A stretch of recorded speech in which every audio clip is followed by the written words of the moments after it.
پاکستان میں بے روزگاری اور روزگار کی کمی ایک پیچیدہ اور سنگین مسئلہ ہے جو مختلف عوامل کی وجہ سے پیدا ہوا ہے۔ اس ویڈیو میں ہم تفصیل سے جائزہ لیں گے کہ پاکستان میں بے روزگاری کی کیا وجوہات ہیں، اس وقت کتنے لوگ بے روزگار ہیں، کتنی ملازمتیں دستیاب ہیں، اشرافیہ کیسے بہتر ملازمت تک رسائی حاصل کرتی ہے، اور غریب طبقہ کس طرح ملازمتوں کے حصول میں مشکلات کا سامنا کرتا ہے۔ پاکستان میں بے روزگاری کی موجودہ صورتحال۔ پاکستان کے اعداد و شمار کے مطابق اس وقت ملک میں بے روزگاری کی شرح تقریباً 6.5% ہے، لیکن یہ صرف وہ اعداد و شمار ہیں جو رسمی طور پر ریکارڈ کیے گئے ہیں۔ اصل میں بے روزگاری افراد کی تعداد اس سے زیادہ ہو سکتی ہے، کیونکہ دیہی علاقے اور غیر رسمی معاشرت میں کام کرنے والے بہت سے لوگ اس میں شامل نہیں ہوتے۔ موجودہ اندازوں کے مطابق پاکستان میں تقریباً 40 لاکھ افراد بے روزگار ہیں، جبکہ ہر سال تقریباً 20 لاکھ نوجوان روزگار کی منڈی میں داخل ہوتے ہیں، لیکن دستیاب ملازمتیں انتہائی محدود ہیں۔ پاکستان میں سالانہ 10 لاکھ سے بھی کم ملازمتیں دستیاب ہوتی ہیں، جو کہ ملک کی ضروریات کے مقابلے میں بہت کم ہیں۔ عدم توازن بے روزگاری کی شرح میں مزید اضافے کا باعث بن رہا ہے۔ حکومت کی طرف سے نئے منصوبے اور ترقیاتی پروجیکٹس کی عدم موجودگی میں نوجوانوں کی بڑی تعداد بغیر کسی روزگار کے مستقبل کا سامنا کر رہی ہے۔ اشرافیہ کی ملازمتوں تک رسائی۔ پاکستان میں اشرافیہ اور وسائل رکھنے والے طبقات کو اکثر بہتر مواقع اور ملازمتیں ملتی ہیں، جس کی وجہ سے ان کے پاس دستیاب تعلیمی اور سماجی وسائل ہیں۔ اشرافیہ کے افراد اعلیٰ معیار کے تعلیمی اداروں میں تعلیم حاصل کرتی ہیں، جنہیں دنیا بھر میں پہچانا جاتا ہے، اور ان اداروں کے فارغ التحصیل افراد کو بڑی ملٹی نیشنل کمپنیوں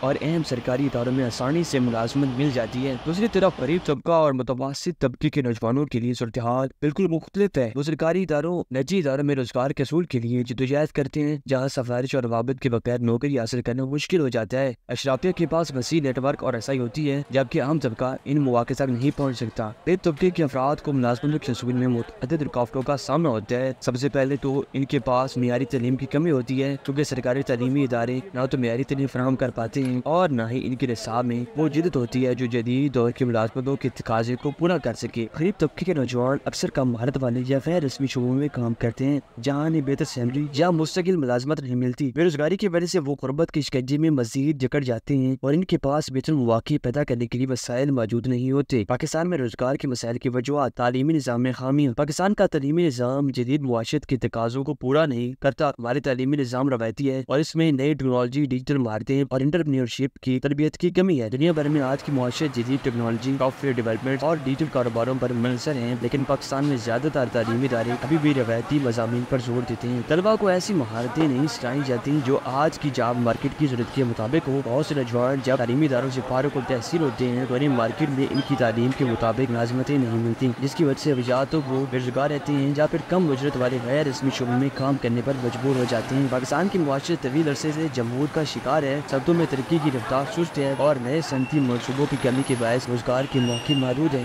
ملک میں سرمایہ کاری کی کمی، بڑھتی ہوئی مہنگائی اور قرضوں کا بوجھ مزید مشکلات کا باعث بنتا ہے۔ بیرونی سرمایہ کاری کے لیے پاکستان ایک غیر محفوظ ماحول پیش کرتے ہیں، کیونکہ جہاں بجلی، گیس اور بنیادی سہولیات کی فراہمی میں مستقل رکاوٹیں ہیں۔ یہ تمام عوامل کاروباری ترقی کو متاثر کرتے ہیں اور نتیجہ روزگار کے مواقع پیدا نہیں ہوتے۔ سفارش اور کرپشن کا کلچر۔ پاکستان میں سفارش اور کرپشن کا کلچر روزگار کے حصول میں ایک اہم سب سے بڑی رکاوٹ ہے۔ بہت سی ملازمتوں کے لیے درخواست دہندگان کو سفارش کی ضرورت ہوتی ہے اور سرکاری اداروں میں اکثر نوکریاں صرف انہی لوگوں کو ملتی ہیں جن کے پاس اعلیٰ حکام تک رسائی ہوتی ہے۔ پاکستان میں ادارے قابلیت اور میٹرک کی بنیاد پر بھرتی کے بجائے اپنے ذاتی تعلقات کو ترجیح دیتے ہیں، جس کی وجہ سے اہم اور قابل افراد کو موقع نہیں ملتا۔ یہ صورتحال بے روزگار نوجوانوں کے لیے انتہائی مایوس کن ہے، جو اپنی صحت اور قابلیت کی بنیاد پر روزگار حاصل کرنے کے خواہاں ہوتے ہیں۔ پاکستان کی آبادی تیزی سے بڑھ رہی ہے اور ہر سال لاکھوں نوجوان جاب مارکیٹ میں داخل ہوتے ہیں۔ ملک کی معیشت اتنی مضبوط نہیں ہے کہ وہ اس تیز رفتار آبادی کے لیے روزگار کے مواقع فراہم کر سکے۔ حکومت کی طرف سے آبادی کنٹرول کرنے کے لیے مؤثر پالیسیوں کی کمی کی وجہ سے یہ مسئلہ مزید بگڑتا جا رہا ہے۔ آبادی کی زیادہ تعداد کے باوجود صنعتوں، کارخانوں اور سرکاری اداروں میں محدود مواقع دستیاب اسی مسئلے کو بڑھا رہی ہیں۔ ملک میں صنعتوں کو ترقی دینے اور بیرونی سرمایہ کاری کو راغب کرنے کے لیے حکومت کو معاشی اصلاحات پر توجہ دینی چاہیے۔ بجلی اور گیس کی فراہمی، انفراسٹرکچر کی بہتری اور کاروباری ماحول کو سازگار بنانا ضروری ہے تاکہ نئی صنعتی منصوبے شروع ہو سکیں اور زیادہ روزگار کے مواقع پیدا ہو سکیں۔ سفارش اور کرپشن کے خاتمے ایک درینہ مسئلہ ہے جس کے حل کے لیے سیاسی عزم کی ضرورت ہے۔ حکومت کو میرٹ پر بھرتی کے نظام کو مضبوط بنانا چاہیے تاکہ اہل اور قابل افراد کم روزگار کے مواقع مل سکیں۔ آبادی کے دباؤ کو کم کرنے کے لیے حکومت کو فوری طور پر آبادی کنٹرول کرنے کے حوالے سے مؤثر پالیسیاں اپنانا ہوں گی۔